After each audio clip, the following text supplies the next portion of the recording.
ప్రభునందు ప్రియమైనటువంటి దేవుని పిల్లలకు ప్రభు అయిన యేసుక్రీస్తు వారి నామములో వందనాలు, శుభాలు మీకు తెలియపరుస్తూ ఉన్నాం. పిల్లరా, గడిచిన దినమంతా కూడా ప్రభు తన కృపా వాత్సల్యంలో భద్రపరచుని క్షేమమును, ఆరోగ్యమును, ఆయుస్సును అనుగ్రహించి మరి నూతన దినాన్ని ప్రభు మనకు అనుగ్రహించారండి.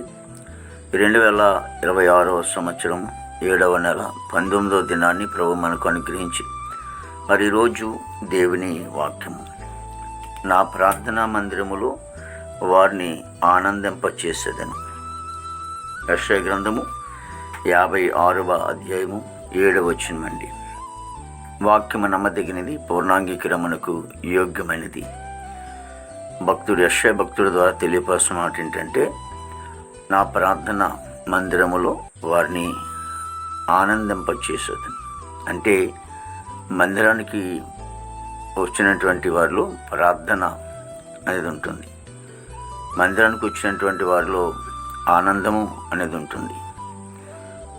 మందిరానికి వచ్చినటువంటి వారిలో సుఖ దుఃఖాలు ఉంటాయి.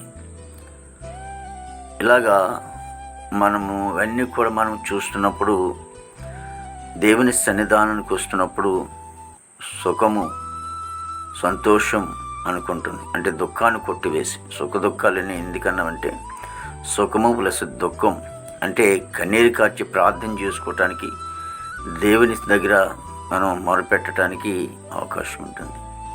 దేవుని మందిరములో మరి మనం వచ్చినప్పుడు ఆయన కృపాక్షేమములు మనకి అనుగ్రహించే దేవుడిగా ఉంటూ ఉన్నాడు. అంచేత రేపు జరిగే ఆరాధనలో ఎవరు కూడా ఆరాధనకి మిస్ అవ్వకండి. దేవుని సన్నిధిలో అనుభవించడం ద్వారా దేవుడు గొప్ప ఆశీర్వాదాన్ని ఇస్తాడు. అందుకే దావీదు అన్నాడు, నేను దేవుని మందిరంకి వెళ్ళాలన్నప్పుడు, జనులు నాతో అన్నప్పుడు నేను సంతోషం కలిగి ఉన్నాను. మరి దేవుని మందిరాన్ని ఉన్నటువంటి గొప్పతనం, దేవునిలో ఉన్నటువంటి ఆనందం, సంతోషాన్ని అనుభవించడానికి రేపు అందరూ కూడా ఆదివారం ఆరాధనకి వెళ్ళి ఆరాధనలో పాల్గొని దైవదీవులు, దైవాశీస్సులు పొందాలని మనం చేస్తున్నాం. మహాపరిశుద్ధుడు, ప్రేమగల తండ్రి, కృపలేసు నీకు వందనాలు, స్తోత్రాలు, స్తుతులు చెల్లిస్తున్నాను. ఆయన గొప్ప దేవుడు నీకు వందనాలు తండ్రి. జీవాధిపతిన దేవ, జీవగల తండ్రి నీకు స్తోత్రాలు చెల్లిస్తున్నాం ప్రభు. ఇగో నేను ప్రభు తండ్రి యేసు నీకు వందనాలు తండ్రి. మరి ప్రతి కుటుంబాన్ని కూడా మీరు ఆశించి దీవించండి. మా భారతదేశాన్ని మీరు ఆశించి దీవించండి తండ్రి. నాయకులు, అధికారులు మంచి వంతనం పండి, సరిహద్దుల సైనికులు మంచి వంతనం పండి, ఆర్మీ బృందానికి అంతటి కూడా మంచి వంతనం పండి. దేవానికి స్తోత్రాలు చెల్లిస్తున్నాం బాబు. గొప్ప దేవుడానికి వందనాలు తండ్రి. ఉద్యోగస్తులందరూ కూడా ప్రభావ మంచి అరుగులతో నింపని బాబునికి స్తోత్రాలు చెల్లిస్తున్నాం ప్రభావ. వారు చేసిన ఉద్యోగులు మీ హస్తం తోడుగుంచండి. రాకపోకల్లో ప్రభా మీ కృపించండి తండ్రి. నీకు వందనాలు తండ్రి. ప్రభావం బిడ్డలందరిని బట్టి ప్రార్థిస్తున్నాం తండ్రి.